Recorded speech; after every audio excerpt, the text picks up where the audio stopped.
Basta tapos na lahat ng ating pag-uusap sa ICC at kagaya ng sinasabi namin mula sa simula, we will not cooperate with them in any way, shape, or form. We continue to defend the sovereignty of the Philippines and continue to question the jurisdiction of the ICC and their investigations here in the Philippines. Hindi na tayo makikipag-usap sa kanila. Hindi natin sila kailangan sa ating bansa. Hindi natin sila gustong pumunta rito. At wag silang pupunta rito. Sapagkat ang gagawin nila ay usurpation of authority ng Philippine government. Magkakaproblema tayong lahat.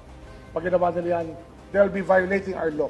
Ang ICC, kailangan niya ng mga bansa katulad ng Sudan, Somalia, Haiti, siguro sa ibang lugar sa Afghanistan, sa mga lugar na medyo magulo at walang gobyerno, doon sila pumasok.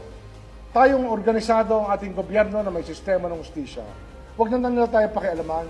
Kung kayo pupunta sa lugar na maaring ang ICC, makialam. Kasi dito, hindi sila pwede makialam talaga rito.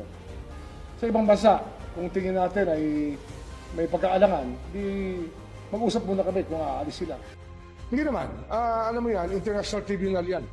And sabi ko nga, 9581, we already chose not to pursue the cases and let the ICC pursue these cases. Given that, it becomes also our obligation to help them because we are giving up our jurisdiction for their jurisdiction. Kasi nga, ang hirap na i-prove yung case dito. Kasi nga, ang hirap na i-prove yung case dito at i-build up ang kaso dahil yung mga kailangan mong magsalita ay kasama sa krimen.